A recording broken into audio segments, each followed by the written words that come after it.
বিসমিল্লাহির রহমানির রহিম। আসসালামু আলাইকুম প্রাণপ্রিয় শিক্ষার্থীরা, যারা আছো ন্যারেশন নিয়ে প্যারেশান, তাদেরকে স্বাগত জানাচ্ছি ন্যারেশনের বোর্ড প্রশ্ন সমাধানের আরেকটি পর্বে। যত বেশি বোর্ড প্রশ্ন সমাধান করবা ন্যারেশনে, তত বেশি তোমার ফুল মার্কস পাওয়ার সম্ভাবনা বাড়বে। সো আমি কথা না বাড়িয়ে চলে যাচ্ছি আজকে বরিশাল বোর্ড 2024-এর প্রশ্নে। সো আমি বিশ্লেষণ করেই পড়াবো ইনশাল্লাহ। তোমরা জানো যে আমাদের একটা প্যাসেজ দেওয়া থাকে এবং সেটা থেকে আমাদের ডিরেক্ট থেকে ইনডিরেক্ট করতে হয়। সো আমরা একটু খেয়াল করব, এখানে প্রথমেই তোমাদেরকে যেটা করতে হবে সেটা হচ্ছে স্পিকার এবং লিসেনার খুঁজতে হবে। দেখো, the old man said can you give me some food. That means এখানে দ্য ওল্ড ম্যান আছে, এরপরে কাকে বলেছে এটা কিন্তু আমরা খুঁজে পাচ্ছি না, খুঁজবো, সমস্যা নেই। I have been starving for 2 days. The maid said. Yes. তার মানে ওল্ড ম্যান এবং মেড এখানে পেয়ে গেলাম। তার মানে ওল্ড ম্যান হচ্ছে এখানে স্পিকার, আর এখানে স্পিকার হচ্ছে কি মেড।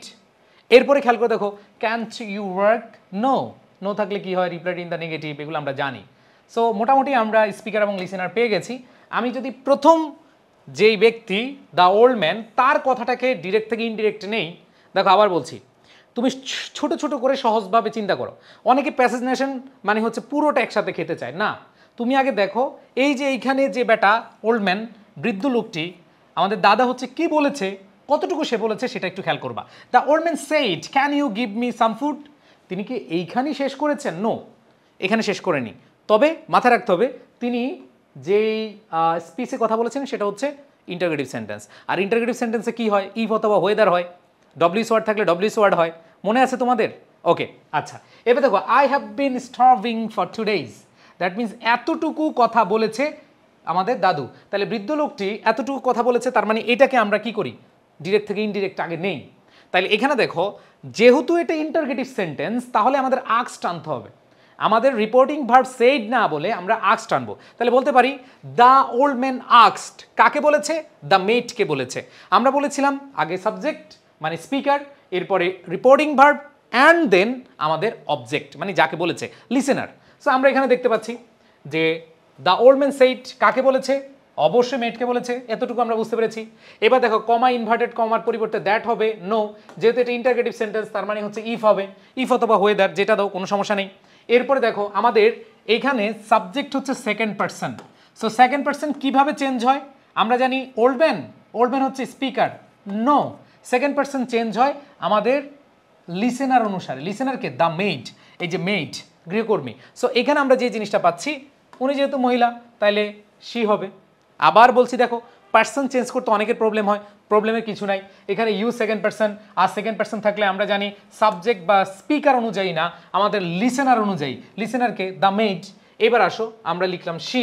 এবার আমরা সবাই জানি ক্যান থাকলে কুড হয়, ক্যান থাকলে কি হয়, কুড হয়, ক্যান থাকলে কি হয়, কুড হয়। এবার কুড গিভ। এবার দেখো মি, এটা হচ্ছে ফার্স্ট পারসন, আর ফার্স্ট পারসন কি অনুসারে চেঞ্জ হয়, সাবজেক্ট অনুসারে বা স্পিকার অনুসারে। ফার্স্ট পারসন স্পিকার বা সাবজেক্ট অনুসারে, সেকেন্ড পারসন অবজেক্ট বা লিসেনার অনুসারে। মনে থাকবে? তাহলে এখানে মি আছে, তার মানে এখানে আমাদের ওল্ড ম্যান থাকলে এর পরিবর্তে কি বলবো, হিম। আমি ব্র্যাকেটে যদিও লিখে দিয়েছি ওল্ড ম্যান, এর পরিবর্তে হিম লিখেছি, তোমাদের পরীক্ষা লিখা লাগবে না, জাস্ট একটু হিন্টস দিলাম আর কি। এবার দেখো, সাম ফুড দিলাম। এবার যেহেতু তিনি আবার কথা বলেছেন এবং অ্যাসার্টিভে বলেছেন, সো তোমাদেরকে পড়িয়েছিলাম, তোমরা সবাই জানো যে অ্যাসার্টিভ যদি আরেকটা কথা যুক্ত হয় তখন সেক্ষেত্রে অ্যাডেড দ্যাট হয়। কি হয়? অ্যাডেড দ্যাট হয়। এবার অ্যাডেড দ্যাট আমরা ইউজ করলাম। এবার দেখো, হ্যাভ বিন স্টার্ভিং, এটা হচ্ছে প্রেজেন্ট পারফেক্ট কন্টিনিউয়াস। তার মানে টেন্স যদি প্রেজেন্ট পারফেক্ট কন্টিনিউয়াস হয়, তাহলে আমাদের চেঞ্জ হয়ে কি হয়ে যায়, পাস্ট পারফেক্ট কন্টিনিউয়াস। খেয়াল করে দেখো, প্রেজেন্ট পারফেক্ট কন্টিনিউয়াস চেঞ্জ হয়ে যাবে কি, পাস্ট পারফেক্ট কন্টিনিউয়াস। তাহলে এখানে হ্যাভ বিন স্টার্ভিং হয়ে যাবে কি, had been starving, past perfect continuous. এরপর দেখো 2 days, ফর 2 days, শেষ। তার মানে প্রথম অংশটুকু কি সবাই বুঝেছো? যদি ক্লিয়ার হয় কমেন্টে লিখো, ক্লিয়ার, ডান, লিখেছো? ওকে। এবার আসো পরের কথা, কে বলেছে? The made. তার মানে এখানে সেই স্পিকার কাকে বলেছে? অবশ্যই লিসেনারকে, আমাদের ওল্ড ম্যান দাদু। এবার দেখো, হোয়াই ডু ইউ বেগ, এখানে এটাও interrogative sentence. Can't you work, আবার বলছে, মানে দুইবার প্রশ্ন করেছে, তার মানে এখানে অ্যান্ড অ্যাডেড হবে নাকি অ্যাগেইন আক্সড হবে? অবশ্যই কি আমাদের আক্সডই হবে, অ্যাডেড হবে না। কিন্তু অ্যাসার্টিভে বললে অ্যাডেড, আর যদি ইন্টারগেটিভ হয় তাহলে কি হবে, আক্সড। ওকে, সো আমরা এতটুকু এখন কি করব, ডিরেক্ট থেকে ইনডিরেক্ট করব। যেহেতু নো আই এম অ্যানাবল, এটা আবার কে বলেছে? দাদু বলেছে। তো দাদুর কিচ্ছা কাহিনীতে পরে যাব, আগে হচ্ছে আমাদের মেড কতটুকু বলেছে সেটা একটু খেয়াল করি। তাহলে দেখো, দ্য মেড আস্কড হিম, এখানে হিম না লিখে আমরা কি বলতে পারি? আস্কড দ্য ওল্ড ম্যান, তাও হবে। তুমি যদি লিখো দ্য মেড স্পিকার আস্কড, যেহেতু ইন্টারগেটিভ সেন্টেন্স। এবার দেখো হিম না লিখে যদি দ্য ওল্ড ম্যান লিখো, কোনো সমস্যা নাই। এবার যেহেতু ইন্টারগেটিভ সেন্টেন্স আছে, ইন্টারগেটিভ সেন্টেন্সে যদি ডব্লিউএস ওয়ার্ড থাকে, মনে আছে ডব্লিউএস ওয়ার্ড থাকলে কমা ইনভার্টেড কমার পরিবর্তে ইফ অথবা ওয়েদার হয় না, সেখানে ডব্লিউএস ওয়ার্ড থাকলে ডব্লিউএস ওয়ার্ডই হয়। তো যা আছে আমরা তাই বসাই দিলাম। এবার আসো, ডু ইউ বেগ, তার মানে প্রেজেন্ট ইনডিফিনিট হয়ে যাবে কি? Past indefinite. তাহলে ওয়াই হি বেগড ছিল প্রেজেন্ট ইনডিফিনিট, ডু ইউ বেগ তার মানে প্রেজেন্ট ইনডিফিনিট আছে, হয়ে যাবে কি? Past indefinite. তাহলে হি বেগড পাস্ট ইনডিফিনিট লিখলাম। এবার দেখো অ্যান্ড অলসো আস্কড অথবা অ্যান্ড অ্যাগেইন আস্কড, তাহলে এখানে আবার আস্কড আনবো, অ্যাডেড আনবো না, আস্কড হিম। এবার দেখো ক্যান্ট ইউ ওয়ার্ক, সো এখানে যেহেতু আমাদের ইন্টারগেটিভ, এখানে ইফ দিতে পারো, ইফ দিলেও অ্যান্সার হবে অথবা ওয়েদার দিলেও হবে। এবার দেখো ক্যান আছে, ক্যান থাকলে কি হবে? কুড হবে, যেহেতু ক্যান নট হয়ে যাবে কুড নট, এবার ওয়ার্কের ওয়ার্ক হবে। সবাইকে এতটুকু বুঝতে পেরেছি? ডান, 50% ডান আশা করি। এখন আসো নো, আমরা জানি প্যাসেজ নারেশনে নো থাকা মানে হচ্ছে replied in the negative, replied in the negative. So আমরা এখানে কি বলবো? Replied in the negative, I am unable to work, the old man replied. তার মানে সে রিপ্লাই করছে কি? তাহলে দ্য ম্যান অথবা old man replied in the negative and added that he was unable to work. তার মানে হচ্ছে no replied in the negative, এবং যেহেতু সে আরেক কথা বলেছে তাহলে and added I am unable to work. তাহলে এখানে দেখো আই ফার্স্ট পার্সন চেঞ্জ হয় কি দিয়ে? সাবজেক্ট অনুসারে বা স্পিকার অনুসারে। তাইলে এখানে কি হবে? হি, কারণ ওল্ড ম্যান যেহেতু পুরুষ এজন্য হি হবে। এটা আছে প্রেজেন্ট ইনডিফিনিট, হয়ে যাবে কি? Past indefinite, unable to work, শেষ। এবার দেখো the maid again say don't you have anyone to look after you. এবার দেখো মেড আবার বলেছে, তার মানে মেড যেহেতু বলেছে তার মানে অ্যাসার্টিভ সেন্টেন্সে বলছে নাকি ইন্টারগেটিভ সেন্টেন্সে বলেছে? অবশ্যই কি উনি ইন্টারগেটিভ সেন্টেন্সে বলেছে, তাহলে আবার আস্কড। তাই দেখো দ্য মেড অ্যাগেইন আস্কড। এখন দেখো এই যে অ্যাগেইন আস্কডের পরে কি বলেছে?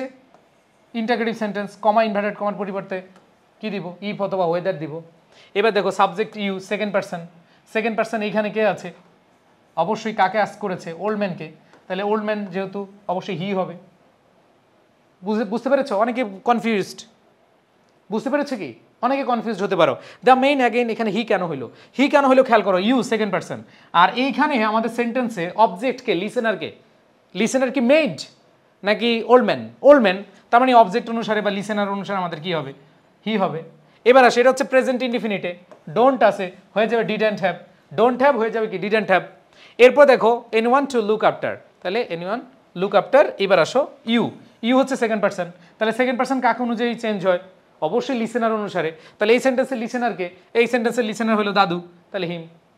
বুঝতে পেরেছো? ওকে, এবার আসো লাস্ট, আবার আমাদের দাদু কি বললো? No I have none on this earth who can take care of me. তাহলে দাদু লাস্টে বললো the old man replied in the negative, দিলাম নোর কারণে। এবার দেখো আই হ্যাভ নান, তার মানে প্রেজেন্ট ইনডিফিনিট টেন্সে। তাহলে দেখো and that he had none on this earth who could, আছে ক্যান হয়ে যাবে কি? কুড। এখানে ক্যান টেক আছে হয়ে যাবে কি? Could take care of him. এখানে দেখো মি ফার্স্ট পার্সন, মি হচ্ছে কি? First person. তাহলে ফার্স্ট পার্সন চেঞ্জ হয় কি অনুযায়ী? সাবজেক্ট অনুসারে। তাহলে ফার্স্ট পার্সন যেহেতু এখানে আমাদের মি আছে এবং ওল্ড ম্যান থাকলে অবশ্যই অফ হিম হবে। অনেকে বলবে হি হইলো না কেন? মনে রাখবা প্রিপোজিশনের পরে বা শেষে অবজেক্ট বসে। কে বসে? অবজেক্ট। ওকে, সো এইখানে দেখো এই যে এতগুলো জিনিস পড়ালাম, এগুলো খুব সুন্দরভাবে দেখো, ওরে বাবা, ব্যাখ্যা 4 পেজ মিলিয়ে আমি ব্যাখ্যা দিয়েছি। অবাক হওয়ার মতো না? ভাই এটা আবার কোথায় পাইলেন? এটা হচ্ছে আমাদের ACC English foundation sure A+ বই। তোমরা অনেকেই প্রি বুকিং করেছ। এই বইটি তোমরা যদি নিতে চাও, আমি যেভাবে ভেঙে ভেঙে পড়াই, আরও ভেঙে ভেঙে লিখা এই বইটিতে। অবাক হওয়ার বিষয় না যে ভাইয়া একটা কোয়েশ্চেন এত পেজ নিয়ে আপনি ব্যাখ্যা দিয়েছেন? হ্যাঁ, সবসময় তোমাদের টিচার সামনে আসে না, সবসময় তোমরা টিচারের কাছে পড়তে পারো না, তোমাদের অনেকের আর্থিক সমস্যা আছে। সব কিছু বিবেচনা করে এই বইটি একবার ব্যাখ্যা দিয়ে বিশ্লেষণ দিয়ে করা। সো তুমি যদি খেয়াল করে দেখো এই বইটি, এই যে ভেঙে ভেঙে তোমাদেরকে যেভাবে দিয়েছি, এগুলো যদি তুমি একটু খেয়াল করে পড়ো, তোমার আর ভাই কিছু করা লাগবে না। সো এই বইটা হচ্ছে আমাদের এই যে sure A+ HS English foundation বই। সো এটা যদি তুমি ফলো করে ভালোভাবে পড়ো, টেনশন নেই, ভেঙে ভেঙে সব কিছু শিখতে পারবো। আর এটা হচ্ছে আমাদের free hand writing for beginners, এবং এই কোর্সটি করলে তোমার এইচএসসির ইংলিশ ফার্স্ট পেপারে তোমরা জানো তোমাদের ফ্রি হ্যান্ড রাইটিংয়ে 40 মার্ক বা রাইটিং পার্টে 40 মার্ক, আবার সেকেন্ড পেপারে 40 মার্ক, টোটাল 80 মার্কের প্রস্তুতি নিতে হবে এই ফ্রি হ্যান্ড রাইটিংয়ের উপর ডিপেন্ড করে। সো ফ্রি হ্যান্ড রাইটিংয়ের জন্য একটা প্রিমিয়াম রেকর্ড কোর্স এটি। এটা যদি তুমি ভালোভাবে শিখতে পারো তাহলে ভাই তুমি নিজে নিজে লিখতে পারবা। মুখস্থ দিন শেষ, নিজে নিজে লেখার বাংলাদেশ। তো সেভাবেই তোমরা হচ্ছে প্রস্তুতি নিবা। সো সবাই আশা করি খুব এনজয় করেছো। ভালো থেকো, সুস্থ থেকো। আর যারা পেইড কোর্সে ভর্তি হতে চাও, আমাদের যে নম্বর দেওয়া আছে 09617200500 নম্বরে কল দিয়ে ভর্তি হতে পারো। আল্লাহ হাফেজ, আসসালামু আলাইকুম।